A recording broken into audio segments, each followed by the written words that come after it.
Who are you empowering as a leader? It's critical to not only lead your team, but equip and empower your team members to reach their potential. Well, what does it take as a leader to empower others? We'll discuss this and more today, right here, right now, on the Five Gifts Podcast. You're listening to the Five Gifts Podcast, a weekly show designed to equip leaders in the Spirit-filled church.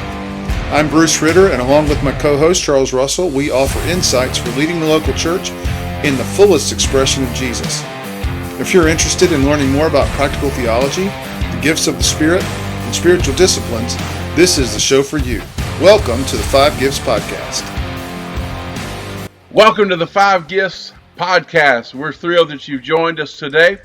While you may see us on the podcast episode today, we are actually in the air somewhere between London, England, and Nairobi, Kenya, on our way to conduct some pastors' conferences and training. And so we are on our way. We are en route, and we look forward to bringing you some live updates possibly on the next episode. But we're glad that you're here with us today. Bruce, how are you doing? Doing great, Charles, and excited to be with our podcast listeners today. We are traveling. It's a long trip, but this is exciting for us to be able to do our missional model conferences. We've expanded from the Dominican Republic. Still got a lot going on there, but headed to Kenya, and right in the middle of the holiday season. What a great time! What a great time to leave your family behind and go do missions. I say that tongue in cheek, but I miss my family today. Obviously, I know Charles, you do too. But at the same time, we're excited to go through an open door we believe the Lord has given us in Nairobi, and who knows where that might lead. So pray for us if you would. If you have a moment, remember us in prayer as we're ministering this week. We would greatly appreciate that. Charles, we've got a brand new website that brings together a lot of what we've been up to for the last couple of years. It's fivegifts.org, and we'll talk more about that maybe later. But we want you to know that there are ways that you can not only go to that as a hub of information for what we want to offer leaders and church congregations, but you're going to find opportunities on there, both for maybe your local church or maybe a missions team within your church, to be part of what the Lord is doing in the nations. And, it's something that we see as becoming much larger than us, and we're going to need teams. And so we want to invite those like-minded people that want to see the five gifts of Jesus in the local church throughout the nations. And so I'm looking forward to talking more about that. But today we are talking about empowering others, and John Maxwell defines empowerment as giving your influence to others for the purpose of personal and organizational growth. It really is how we share ourselves, both our influence, our position, our power, and our opportunities with others, by investing in their lives so they can reach their potential. Charles, tell us, though, what does it mean to empower others? Well, it is an important task, for lack of a better word, in leadership. Our leadership is multiplied as we empower others. Kind of maybe a good visual to begin with is that people under the influence of an empowering person or an empowering leader are like paper in the hands of a talented artist. A talented artist can take just a random, ordinary piece of paper that really doesn't hold a lot of value to the common person. Certainly, in my hands, a piece of paper is not valuable. But an artist, a talented artist, can take art tools, a pencil, pen, and begin to sketch a drawing. And in the hands of a talented artist, can turn an ordinary, nondescript kind of just a piece of paper into a work of art that now all of a sudden, because because the hand of the talented artist has touched the paper, turns something that's just ordinary and inconsequential into a valuable work or piece of art by releasing their talents and by releasing their investment into that paper. The artist is able to transform the piece of paper into a treasure, into something that we might just toss into a trash can. Now becomes something that's treasured by the masses. And so again, people under the influence of an empowering person are like paper in the hands of a talented artist. Uh, we're transformed. I know in my life, I'm thinking about a few relationships that I've been transformed by, who we would call kind of the talented, empowering leaders in my life, empowering people. And I can see where now others come to me and they say, "Hey, Charles, thank you for the value that you've added into my life," and certainly I'm grateful and appreciative of those sentiments. But I always have to back up and say, "But it's because someone else. It's because an empowering person um, brought transformation into my life that I'm able now to add value into yours." So being able to empower others. Uh, really it's a process of transformation. I don't mean for that word to be cliche, because that's a powerful word when we think about transformation. But that's what happens when we empower others. We're helping others become treasures that now extend value and influence into others. So that really leads into the next kind of point here. When you and I, when we empower people, we're not only influencing them, we're influencing all the people that they influence. It's the power of empowerment. It has a greater reach. It has a wider influence than we could really begin to comprehend. When we empower others, we're not just touching their life, but we're reaching into their networks. We're reaching into their circles of influence, and now we're touching their lives as well. When you and I, when we become an empowerer, we work with and through people. That's an important note to to make mention of. Empowerers, not only do we work with people, but we work through people. Again, to extend our influence, to multiply our influence, to empower is to not just work with, but it's to work through those whom we are empowering. The act of empowering people changes lives, and it becomes a win-win situation for you and for the people you are empowering. Um, just think, we don't have time to spend a lot of time on that idea this morning, but just think for a moment of of how of how empowering someone else uh, begins to not only touch their life, but it touches you and touches me as the empowerer. How that brings life and it brings health into our lives. And now begin to think about the person that you are empowering, how that brings life and health into them. Now begin to think about the organization, the team, the business, the church that you're leading. Begin to think about how the act of empowerment and the compounding effect of empowerment begins to bring life and energy and opportunity into that business or team or organization that you're leading.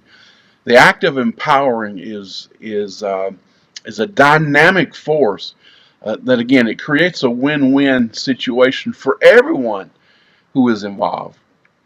Um, Finally, you have not lost anything by empowering others. In fact, you have you've multiplied your influence.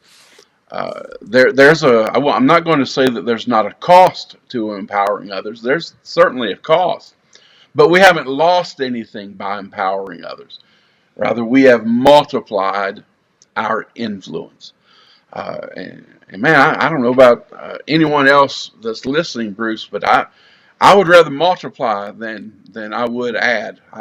Addition's great, but when we get into the power, the kind of again, kind of the idea of compounded interest, or the whole idea of multiplication, that's what empowerment brings for a leader. Now, empowerment moves a leader from addition into the realm of multiplication.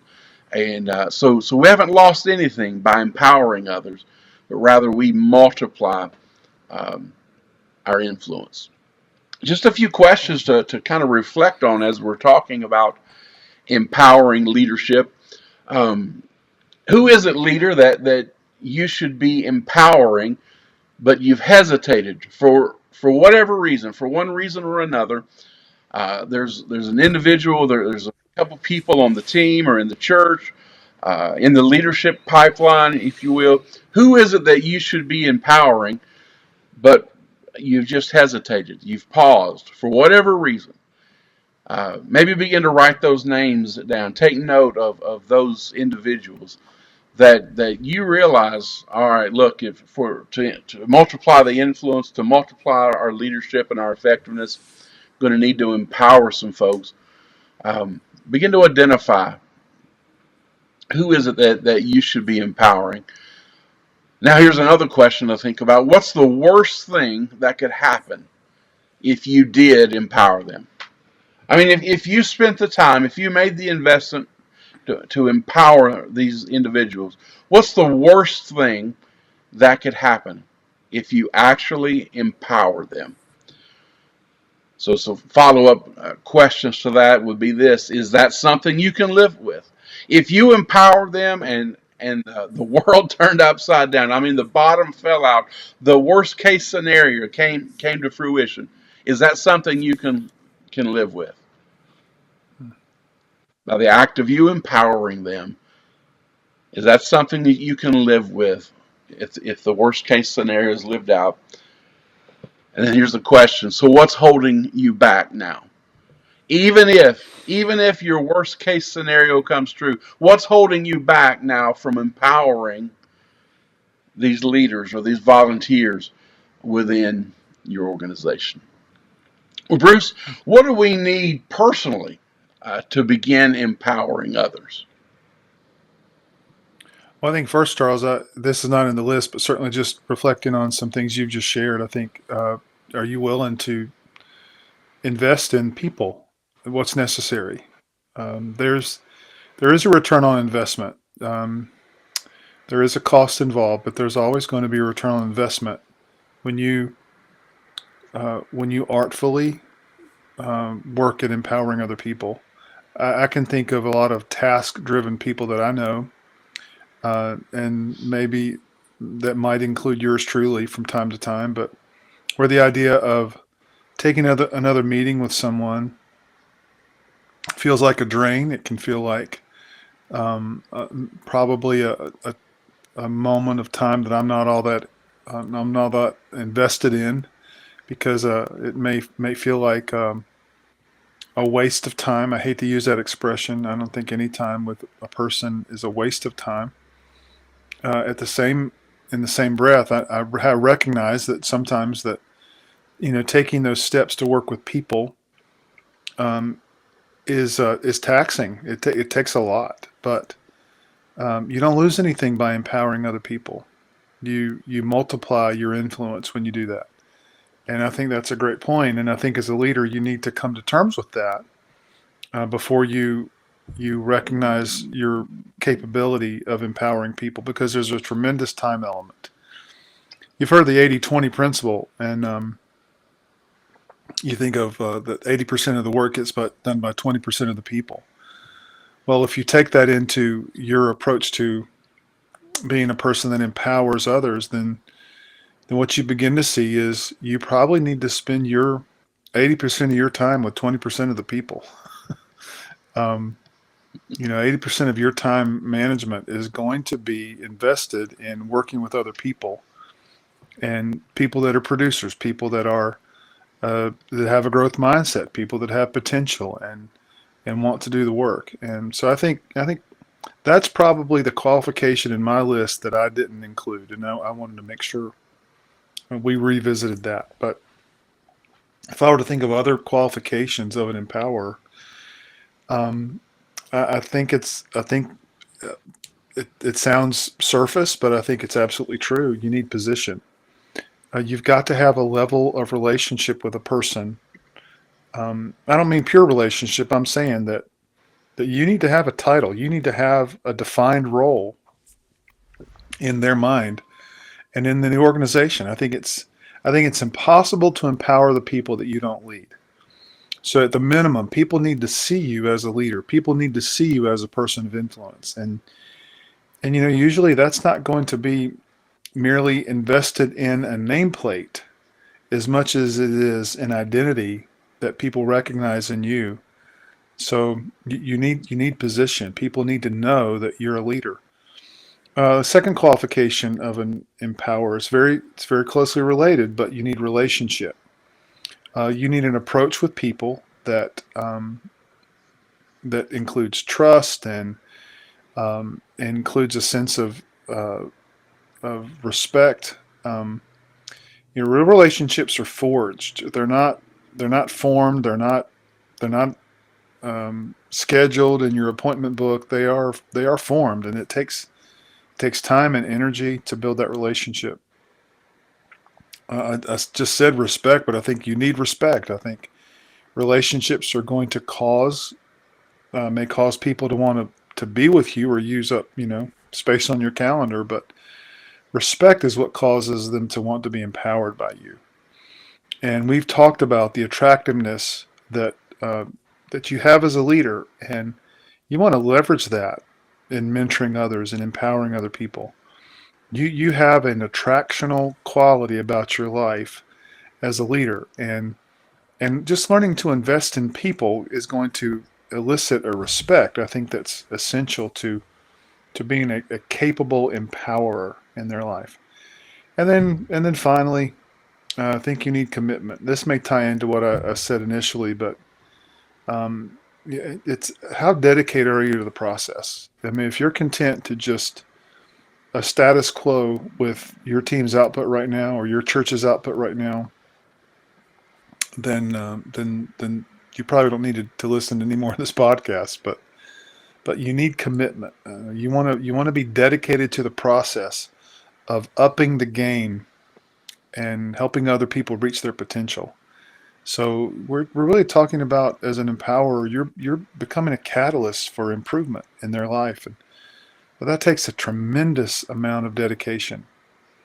And so you may want to think if there's anything causing you to hesitate, if there's anything causing you to shrink back from taking on the role of being a more hands-on person of empowering others.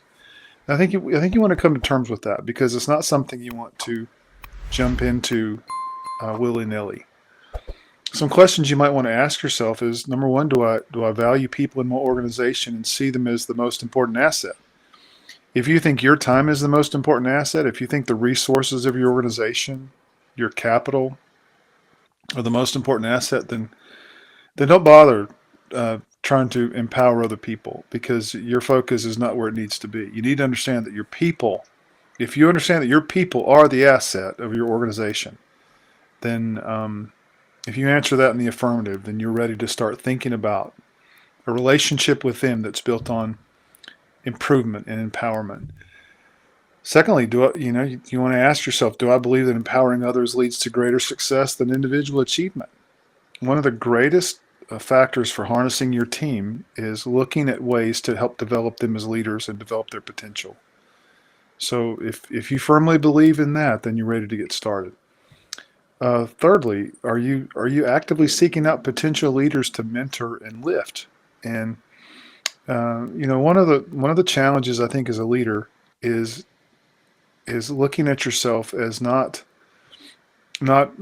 not in the sights of other people that are wanting your job, but actually elevating people so that one day they're capable of taking your job. That's a growth mindset shift that we'll talk about in shortly, but that's certainly a question to ask. And also, am I excited about the idea of helping others reach their level of leadership beyond my own? Am I willing to invest time and energy in developing people with leadership potential? Am I happy to let other people take the credit for the things that I'm teaching them? Do I give others freedom to express their unique personalities and approaches, or do I feel the need to control everything? Am I willing to publicly support and share my authority with future leaders? And then finally, am I open to the idea of allowing others to take over my role and responsibilities, knowing that it's for the greater good? That's that passing the baton of leadership to those that we empower, and again, genuinely cheering them on, being in it for their success.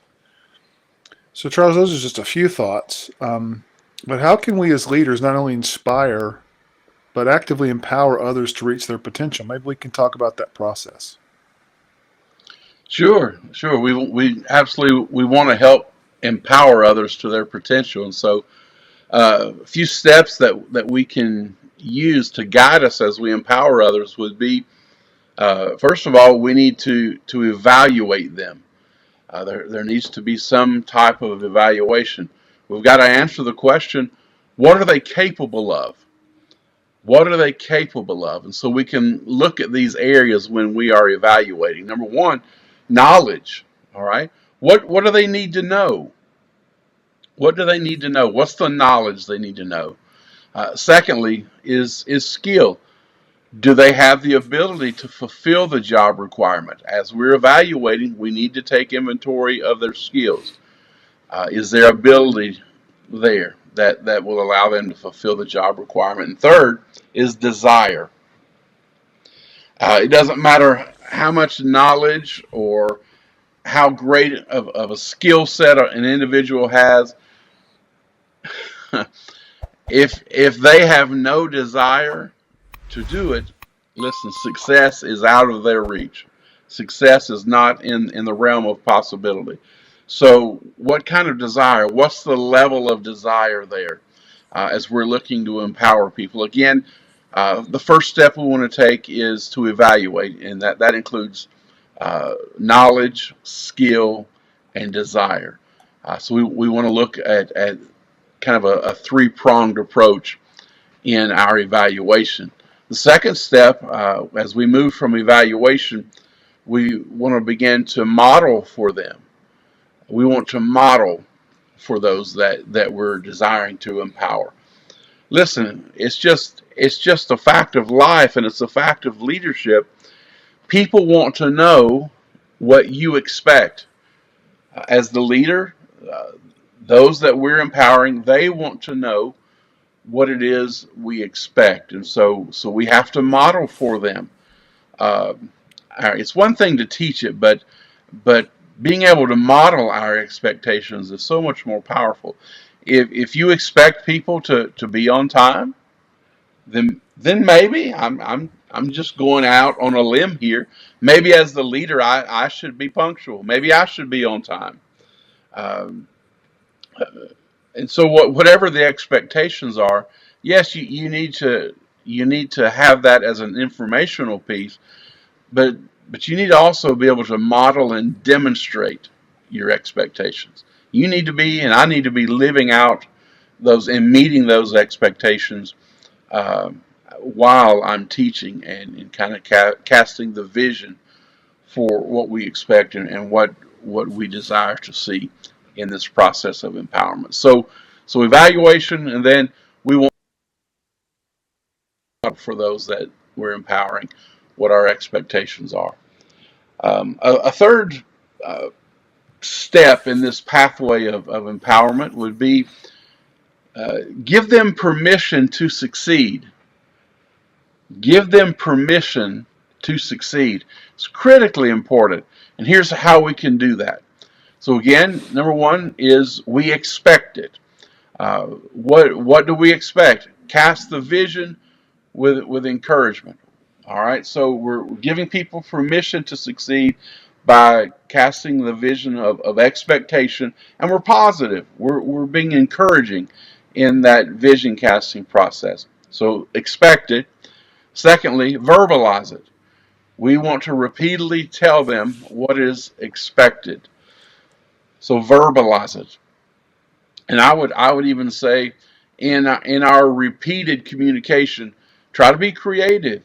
What are some creative ways that we can communicate this? Because you're going to get sick, and I'm going to get sick and tired of saying the same things. But people need to hear.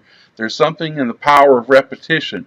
So creatively communicate what is expected as we verbalize it. And then third, reinforce it. We want to reinforce our expectation, how we verbalize that, and now we're going to reinforce it. And the way we can do that is to offer recognition for a job well done. Um, so it's kind of an element of feedback, if you will, there as people are meeting the expectation, as they are rising to the occasion and doing what we've been verbalizing. We want to reinforce that with recognition for, again, for a job well done.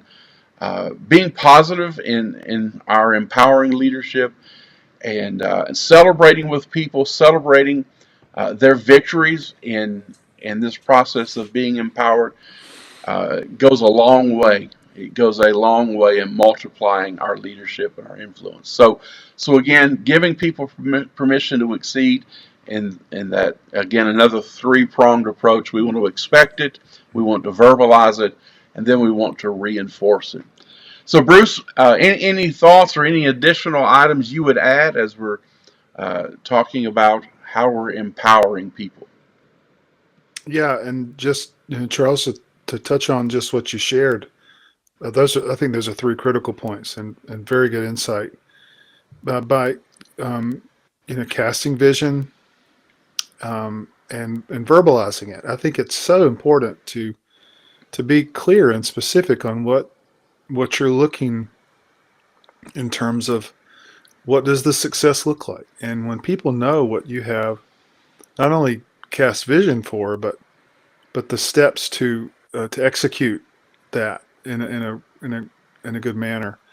I think when you reinforce it, you already elevated the value up of how important these things are, and so it really keeps a cohesive sense of what you're looking for in the output, and so I think that's really important. As far as what I would add, I'd say, there's going to come a moment in empowering others that you have to transfer authority.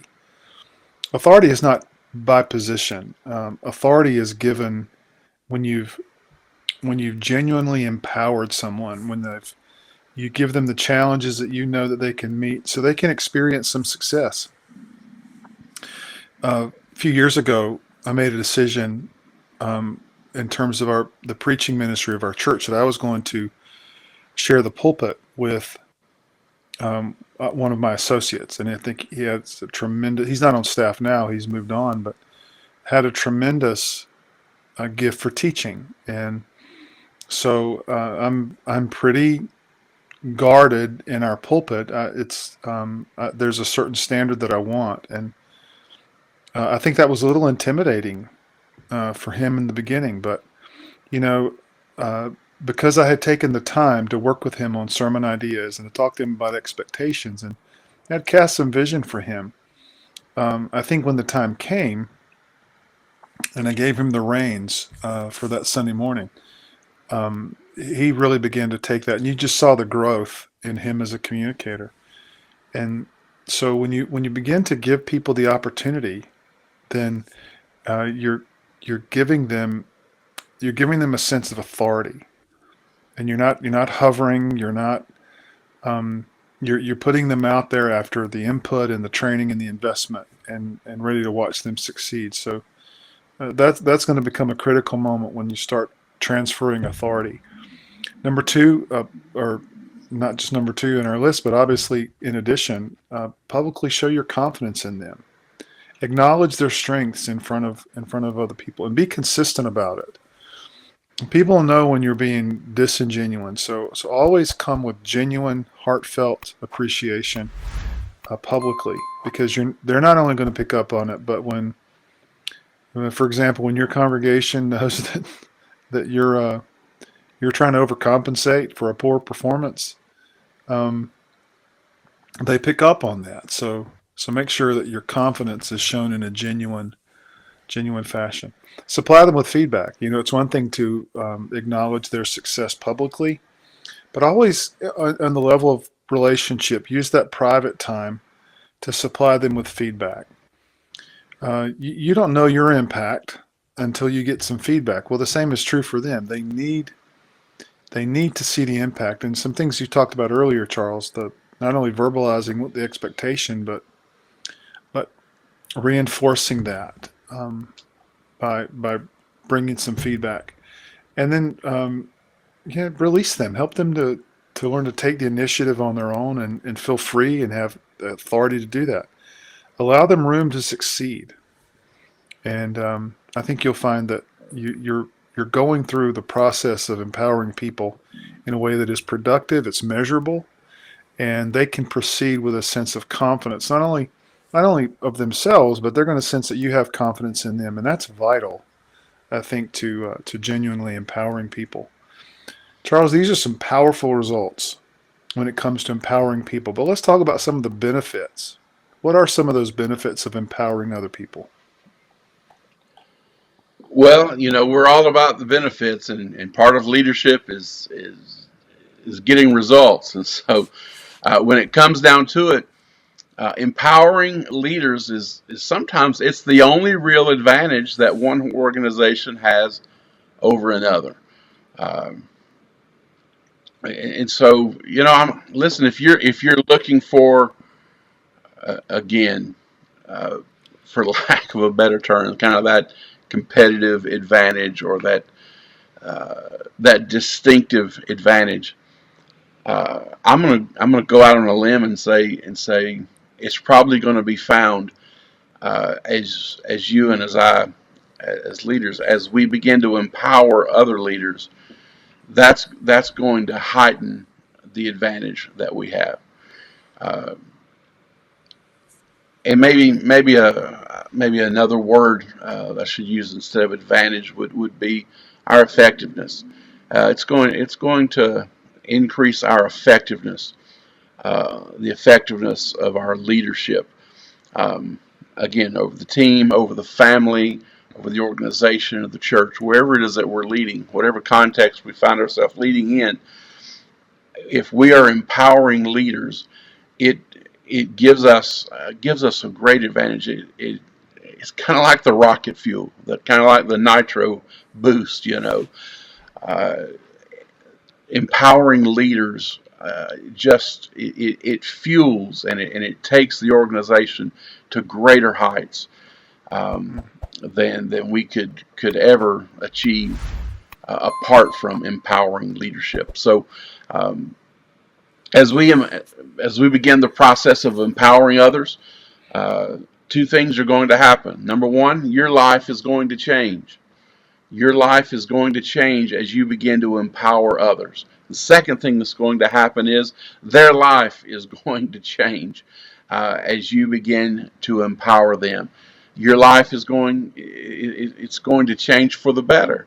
I'm not saying that there won't be pitfalls or stumbling blocks along the way, but as you look over your leadership life, I believe as you step into this process of empowering leadership, I think that the trajectory you're going to see is one of an upward Mm. trajectory, and I think that the same will be true in those you are empowering. I think the trajectory of their life is going to increase as well, and so it's a powerful end result of empowered leadership and empowering leadership.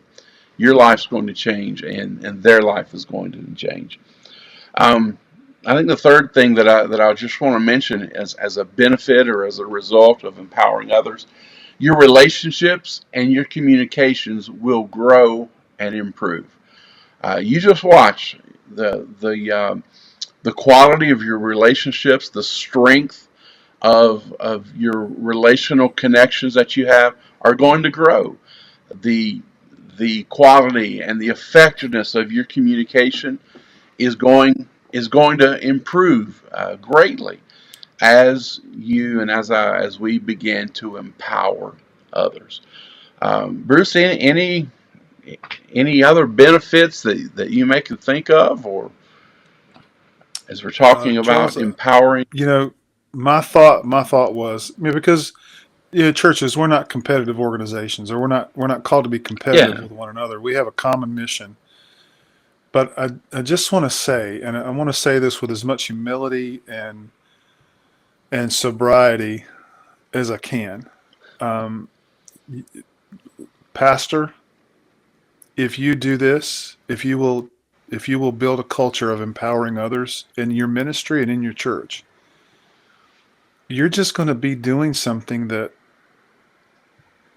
very few churches in your area are doing. I'm not saying you're out to compete with them and be better than them. Please don't misunderstand me.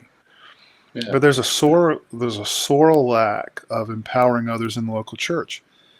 Pastors are doing the work, and I got to tell you, we are insufficient to do the work.